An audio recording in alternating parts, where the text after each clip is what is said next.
ये वेलोसिटी जो है तकरीबन आती है 7.9 इंटू 10⁻³ मीटर्स पर सेकंड, तो जो कि आती है 7.9 किलोमीटर्स पर सेकंड। ठीक है, तो इस वेलोसिटी को फिर हम नाम देते हैं क्रिटिकल वेलोसिटी का।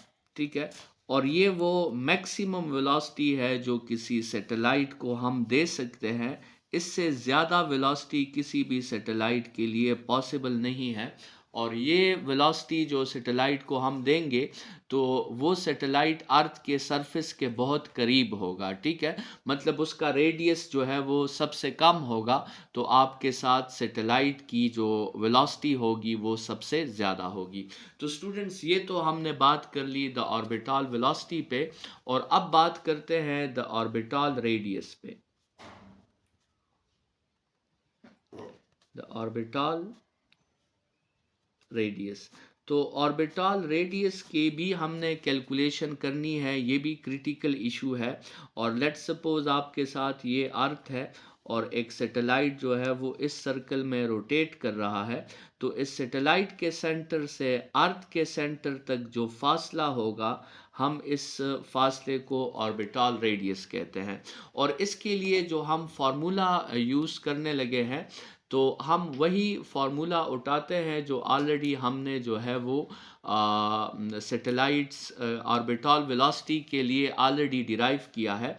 ऑर्बिटल वेलोसिटी का हमने फार्मूला डिराइव किया है under the root g mass of earth divided by radius.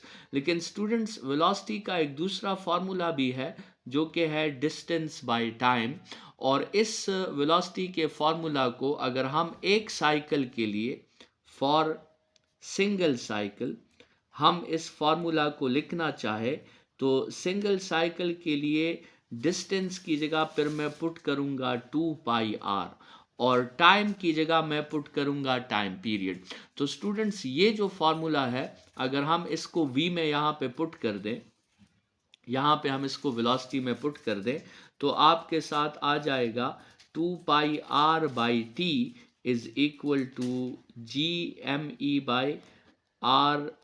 Under the root. Students, इससे r को सब्जेक्ट करने के लिए हम इसके इक्वेशंस के दोनों साइड्स का स्क्वायर ले लेते हैं, तो ये हो जाएगा 4π² r² divided by t² is equal to Gme/r। और क्रॉस मल्टीप्लाई करके अगर इससे हम जो है r को सब्जेक्ट करें, तो स्टूडेंट्स क्रॉस मल्टीप्लाई करने से यहाँ पे r³ आ जाएगा, और आपके साथ रह जाएगा Gme divided by Gme divided by 4π²। और अब अगर हम दोनों साइड्स का क्यूब रूट ले लें, तो क्यूब रूट लेने से आपके साथ फार्मूला बच जाएगा r का, और r का फार्मूला होगा Gme डिवाइडेड बाय 4π², और इस पे पावर आ जाएगा आपके साथ 1/3। ठीक है, तो स्टूडेंट्स, ये आपके साथ जो है फार्मूला हो गया सैटेलाइट के रेडियस का। और इसी तरह अगर हम जो है अब फार्मूला डिराइव करना चाहते हैं सैटेलाइट के टाइम पीरियड का, तो इसी रेडियस के फार्मूला से अब हम टाइम पीरियड के लिए भी कैलकुलेशन कर सकते हैं द ऑर्बिटल टाइम पीरियड।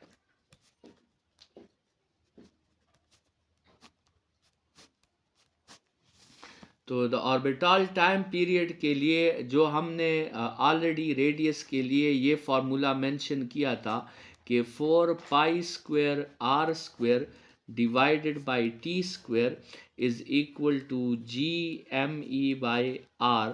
अगर यहाँ से हम इसको टाइम पीरियड के लिए सब्जेक्ट करें, तो आपके साथ t² का जो फार्मूला आता है वो आपके साथ आएगा 4π² r³ डिवाइडेड बाय g और साथ में me, और वहाँ से टाइम पीरियड का फार्मूला आप अंडर रूट लेके 4 pi square r cube divided by g m e, ये आपके साथ फॉर्मूला आ जाएगा टाइम पीरियड का। ठीक है। और अब अगर आपको लीनियर फ्रीक्वेंसी चाहिए तो आप क्या कर सकते हो, द ऑर्बिटल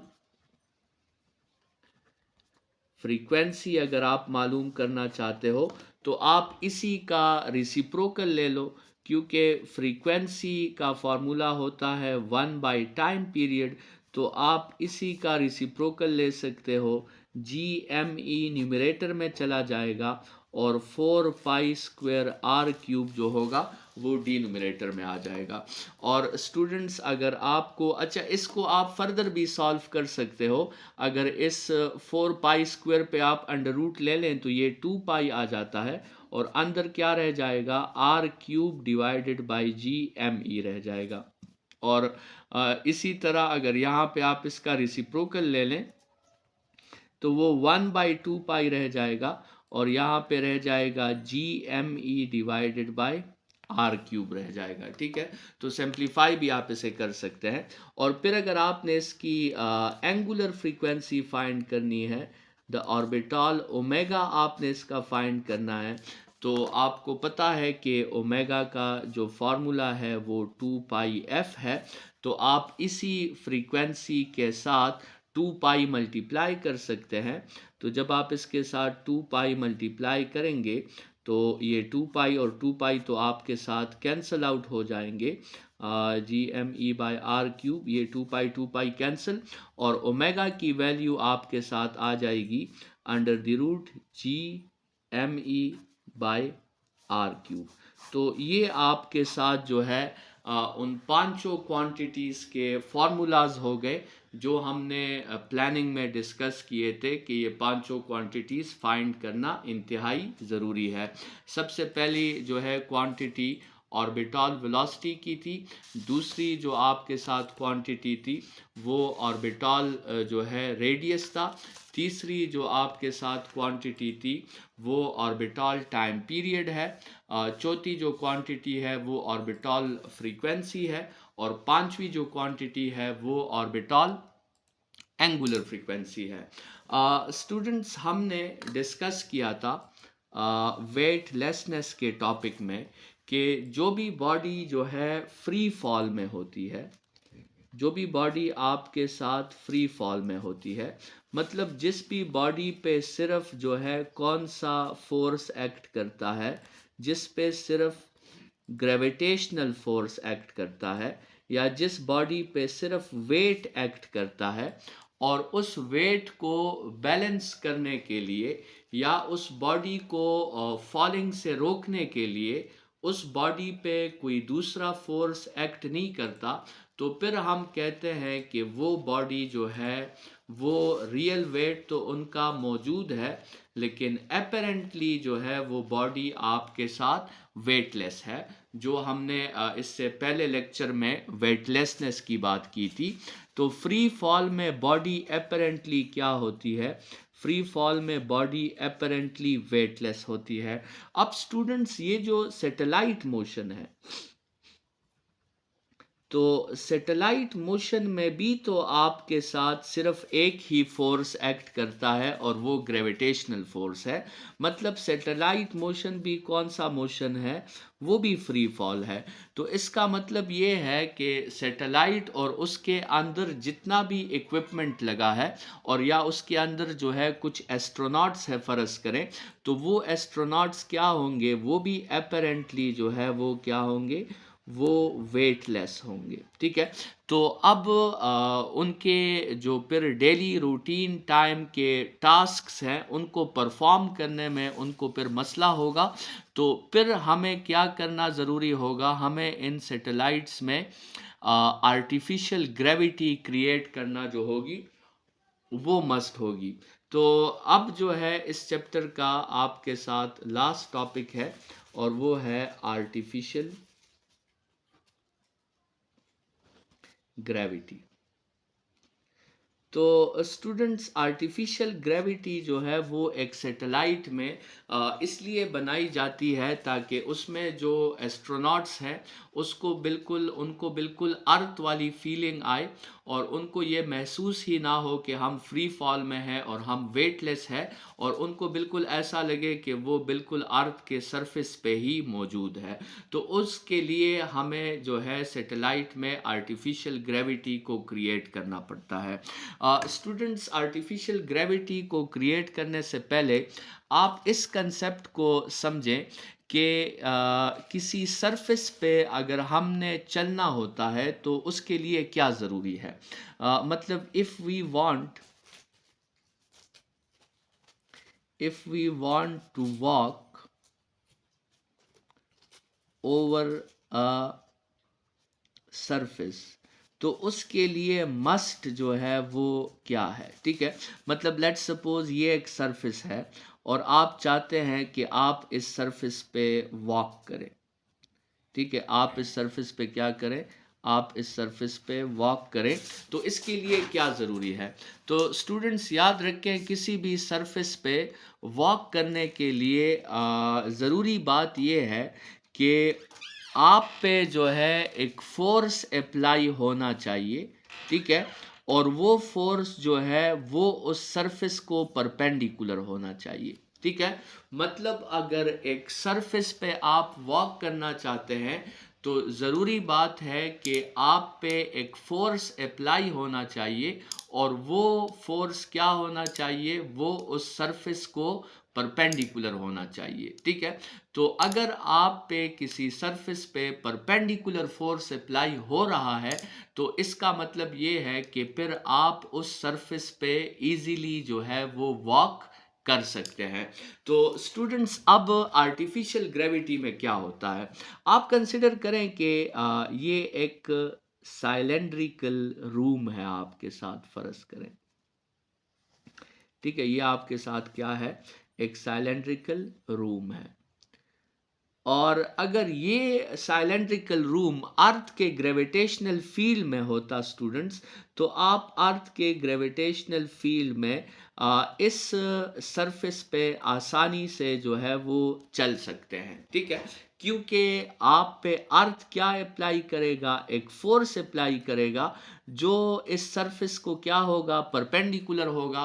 तो आप इस सरफेस पे इजीली जो है वो मूव कर सकते हैं। लेकिन स्टूडेंट्स अगर यही साइलेंड्रिकल रूम स्पेस में होता, या यही साइलेंड्रिकल रूम एक सैटेलाइट होता, तो फिर तो ये साइलेंड्रिकल रूम क्या होता, ये तो फिर आपके साथ वेटलेस होता। तो अब हमने क्या करना है कि हमने इस साइलेंड्रिकल रूम में आर्टिफिशियल ग्रेविटी क्रिएट करनी है। तो स्टूडेंट्स उसके लिए हम करते ये हैं कि इस साइलेंड्रिकल रूम को अपने एक्सिस के अगेंस्ट हम इसको रोटेट करते हैं। मतलब ये जो आप फर्ज करें आपके साथ सिलेंड्रिकल रूम है, तो इसको अपने एक्सिस के अगेंस्ट हमने क्या करना है, इसको अपने एक्सिस के अगेंस्ट हमने रोटेट करना है। एक तो ये सैटेलाइट अर्थ से क्या करेगा, अर्थ से रोटेट करेगा, वो अलग चीज है। लेकिन आर्टिफिशियल ग्रेविटी क्रिएट करने के लिए आपने इस सैटेलाइट को क्या करना होगा, अपने एक्सिस से भी रोटेट करना होगा, जिसको हम नॉर्मली जो है वो कौन सा मोशन कहते हैं, स्पिनिंग मोशन हम इसे कहते हैं। तो आपने उस सैटेलाइट को एक स्पिन भी देना होगा। स्टूडेंट्स जब आप इस सैटेलाइट को स्पिन देंगे तो इस सैटेलाइट पे एक फोर्स अप्लाई होना शुरू हो जाएगा, जिस फोर्स को हम सेंट्रीफ्यूगल फोर्स कहते हैं। इसको हम कहते हैं सेंट्रीफ्यूगल फोर्स। और वो जो फोर्स होगा स्टूडेंट्स, वो इस साइलेंड्रिकल रूम के वॉल्स की तरफ अप्लाई होगा। तो स्टूडेंट्स जैसे ही ये सैटेलाइट घूमना स्टार्ट करेगा, आप अचानक इस सैटेलाइट के वॉल की तरफ क्या हो जाएंगे, आप इस सैटेलाइट के वॉल की तरफ अट्रैक्ट हो जाएंगे। और स्टूडेंट्स अगर हम इसको इतना ओमेगा दे, इतनी स्पिनिंग मोशन हम इसे दे कि ये जो सेंट्रीफ्यूगल फोर्स है, ये जो सेंट्रीफ्यूगल फोर्स है ये हमारे अर्थ वाले वेट के इक्वल हो जाए, तो फिर स्टूडेंट्स हम इस सैटेलाइट के वॉल पे जो है वो मोशन करेंगे और हमें ये सैटेलाइट का वॉल जो है ये हमें पता ही नहीं चलेगा कि हम सैटेलाइट के वॉल पे मोशन कर रहे हैं।